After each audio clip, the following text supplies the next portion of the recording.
Bonjour et bienvenue sur ma chaîne. Aujourd'hui, je vais vous présenter quelques étuis qui ont été faits pour mon ami Benoît. Et oui, encore lui, pas de problème.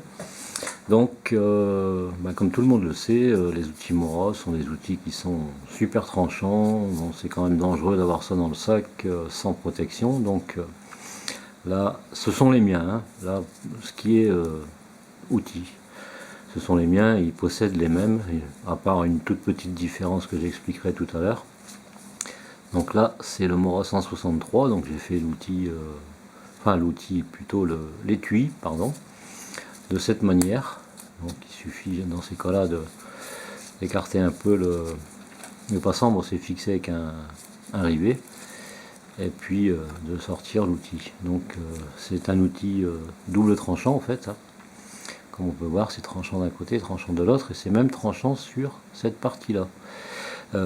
Par contre, le sien n'a pas de tranchant sur cette partie-là. Bon, c'est légèrement différent. C'est la seule différence.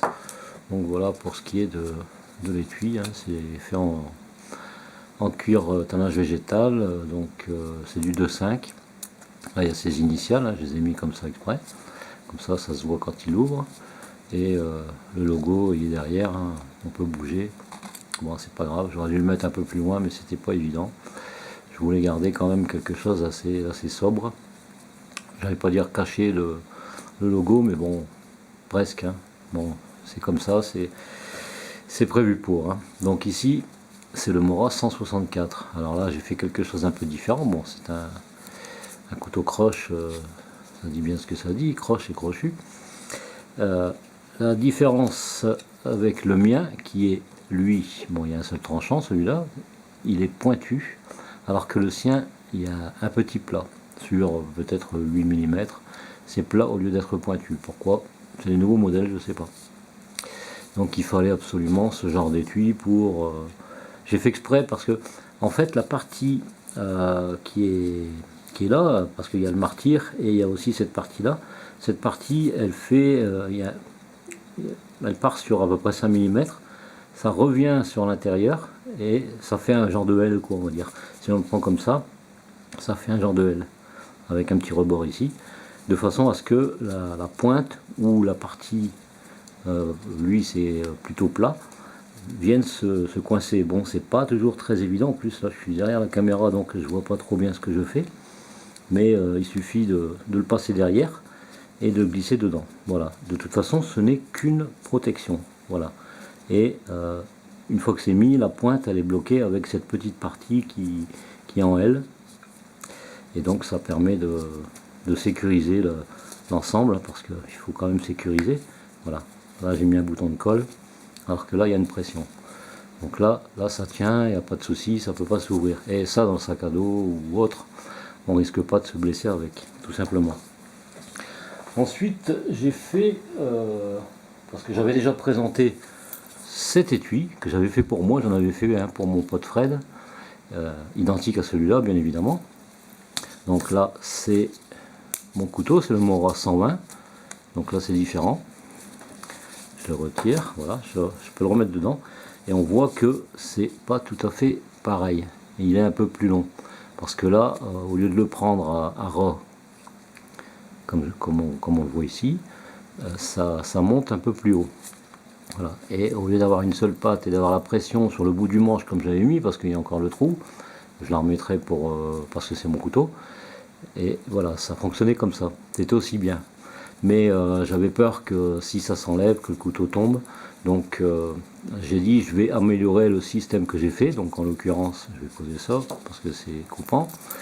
Je vais modifier un peu déjà l'apparence et la façon de procéder pour la fermeture ou le maintien du couteau du Mora 120. C'est le modèle sculpteur. Donc je trouvais que c'était plus sécurisant comme ça. Donc ça c'est le mien, je l'ai mis de côté. Et puis il suffit dans ces cas-là de passer celui-là dedans. Voilà. Ça rentre déjà là, il ne peut pas tomber. Et il suffit dans ces cas-là de mettre la pression et c'est beaucoup plus sécurisé. Voilà. En plus l'avantage c'est que voilà, le mien il est là. différence d'épaisseur. Parce que là j'avais mis des parties, des pièces à l'intérieur, donc des épaisseurs, mais j'ai préféré faire autrement avec celui-là. Donc de ce fait là, ça permet d'avoir un étui un peu plus fin, moins lourd en plus, ça fait regagner. Il y a quelques grammes de différence avec les deux, pourtant il y a cette patte là en plus et ça, mais il n'y a pas grand chose, hein. Peut-être quelques grammes, je ne sais plus trop combien. Mais bon, c'est pas ça le plus important. Donc l'étui est beaucoup plus sécurisé et forcément ce sera tout aussi pratique parce que comme on peut le voir, le couteau rentre dedans et il y a quand même une partie du manche, au moins jusqu'ici, facilement qui rentre. Donc c'est pas plus mal. Et à l'intérieur, voilà, comme on peut voir, il n'y a plus ces fameuses épaisseurs qu'il y a sur celui-là. Voilà. Là on le voit mieux, voilà. Et là il les a plus, tout simplement. Bon, on voit peut-être un peu moins bien, mais c'est pas évident, mais on distingue quand même qu'il n'y en a plus. Et c'est beaucoup plus intéressant. Ça permet, avec les œillets que j'ai mis, parce que j'en ai mis un de chaque côté sur chaque épaisseur, et donc tout ça c'est noyé dans la masse, et ça permet d'avoir autour du cou, et puis c'est beaucoup plus sécurisé, hein. Il suffit dans ces cas-là d'ouvrir, d'appuyer légèrement tout en le maintenant, et puis c'est un coup à prendre, hein. Voilà. Donc c'est ce qu'il m'avait demandé, si je pouvais faire des étuis pour les Mora, parce que maintenant celui-ci est vendu avec un étui assez sommaire et qui est pas terrible, c'est pas fini, rien du tout. Bon, certes c'est beaucoup moins cher, mais bon, je trouve que c'est quand même beaucoup plus intéressant d'avoir ce style d'étui que j'ai fait pour moi, que j'ai déjà fait pour d'autres copains. Et là en l'occurrence je réitère avec mon pote Benoît, et donc comme ça il y en aura un lui aussi. De toute façon je pense qu'après je vais arrêter le travail du cuir parce qu'il y aura encore d'autres vidéos qui vont venir, parce que j'ai pas fini, il y aura encore un étui ou deux, ou peut-être deux ou trois, quoi. Voilà, c'est pas plus. Et après je vais passer à autre chose. Je continuerai tout le temps à faire des étuis en cuir.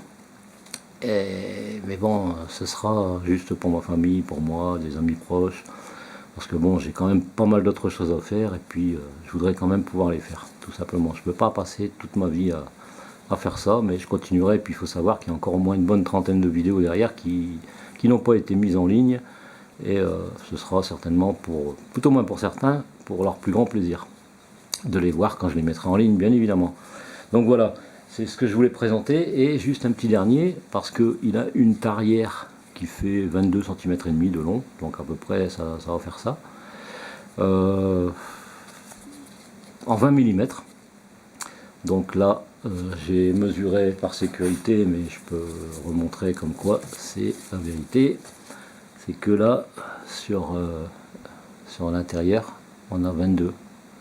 Voilà, parce qu'il faut un jour, parce que si on met 20 pour 20, c'est un petit peu délicat, quoi. Voilà, je sais pas si on va bien le voir, mais il y a 22 mm. Et dedans, forcément, il y a une épaisseur de cuir ici, c'est plusieurs rondelles sur 2 cm, plusieurs rondelles qui sont collées. Donc jusque là, quoi, hein, pas celle-là, voilà, jusque là, il y a 2 cm.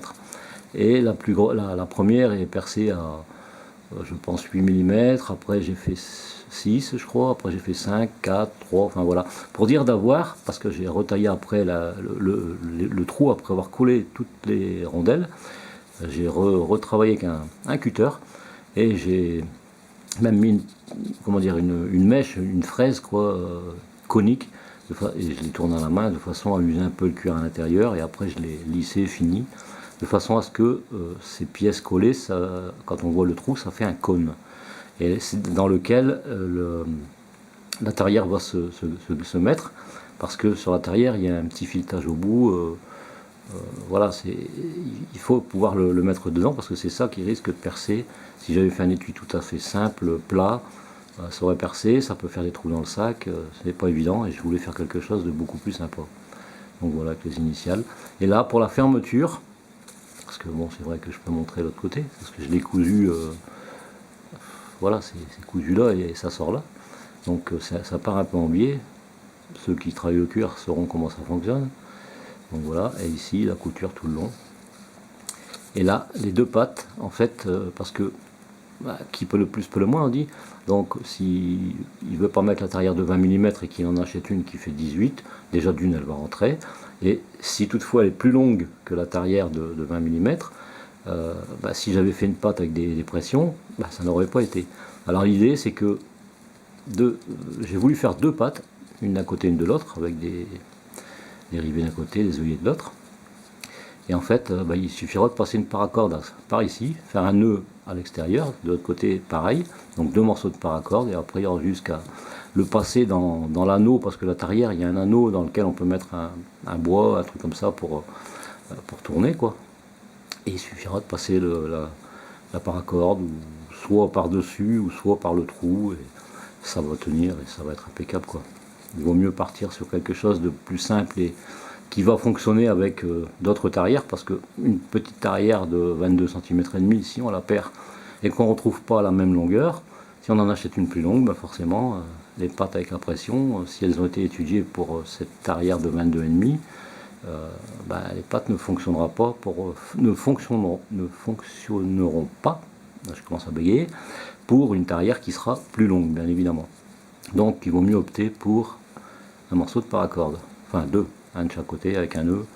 Pareil. Je l'expliquerai, j'ai un système en tête, et donc je pense que ce sera l'idéal. Voilà, ça c'est, j'ai regardé un peu partout sur Google, j'ai jamais vu d'étui comme ça pour les tarières.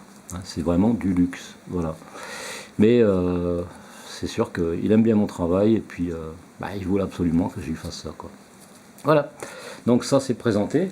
Et puis pour ce qui est de ce que je disais tout à l'heure, c'est sûr que je vais arrêter, parce que bon, il y a quand même pas mal de personnes qui me disent « Ah, tu pourrais me faire ça, tu pourrais me faire ça », et puis au final, après j'ai plus de nouvelles, donc j'ai plus de temps à perdre avec des gens qui ne savent pas ce qu'ils veulent, qui me disent oui, je suis intéressé, et puis après, ouais, non, je veux plus, voilà quoi. Je passe des heures à faire des mails, à faire des messages, même à téléphoner, et puis au bout du compte, je sais pas que ça va faire, quoi. Je vais profiter un petit peu de prendre du bon temps. Je suis à la retraite, donc automatiquement je prendrai maintenant du bon temps. Ça sera pour moi et plus pour les autres, mais ça m'empêchera pas de continuer à faire le travail du cuir et à mettre certaines vidéos, parce que j'en ai encore au moins une bonne trentaine, si c'est pas plus, que j'ai pas encore eu le temps de mettre. Et il y aura encore, peut-être même après, d'autres vidéos, du fait que je ne vais pas arrêter totalement. Il y aura quand même des personnes proches qui voudront quelque chose, et puis voilà, quoi. En fait, ce sera pour votre grand plaisir, et puis pour ceux qui veulent quelque chose, tant pis pour eux, à moins que il faudra montrer patte blanche entre parenthèses, mais non, franchement, faut que je passe à autre chose. J'adore le travail du cuir, mais c'est sûr que à force ça devient pénible, quoi. Mais je continuerai, je baisse pas les bras, c'est comme ça. Voilà, désolé de vous avoir importuné avec cette petite explication, mais il fallait que je le dise, tout simplement. Quand il y a quelque chose à dire, il faut le dire, et non pas se taire. Voilà, donc ici, là j'ai fait exprès de mettre le logo sur la partie visible. J'expliquerai, de toute façon mon ami Benoît va se douter, et puis s'il s'en doute pas, je lui expliquerai et il comprendra très bien. C'est tout simple. Donc voilà, j'espère que cette vidéo vous aura plu, hein. On va terminer cette vidéo sur l'ancien étui que j'ai depuis quelques années, qui n'a jamais bougé. Et forcément, comme je le dis à certains, le cuir finit par s'assouplir. Et là, c'est le cas. C'est ce qui se produira avec ces parties-là qui sont un peu plus rigides, du fait que, bien évidemment, tout le monde doit s'en douter, c'est neuf. Voilà. Mais sinon, après, ça devient un peu plus souple. Après, on peut l'entretenir avec une crème à base de cire d'abeille. Il y a pas mal de trucs. Chacun prendra ce qui convient le mieux, du moment que c'est pour le cuir, que ces personnes n'utilisent pas du cirage, quoi, parce que franchement, ce serait vraiment dommage. Ou des produits chimiques. C'est pas génial. Même les produits que l'on met, l'huile de pied de bœuf, hein, qui est à l'origine quelque chose de bien, de bon, mais il faut du vrai, de la vraie huile de pied de bœuf, hein, parce qu'il y a certains revendeurs qui revendent de l'huile de pied de bœuf, mais c'est chimique en fait. Donc la vraie huile de pied de bœuf, d'accord, pas de problème. C'est d'ailleurs ce qu'on utilisait à l'époque. Et maintenant, il y a d'autres produits qui sont tout aussi bien, voire meilleurs. Bon, maintenant, c'est chacun son choix. Voilà, sur ce, je vous souhaite plein de bonnes choses. Je vous dis à très bientôt pour une prochaine vidéo. Et en attendant, portez-vous bien. Allez, bye bye.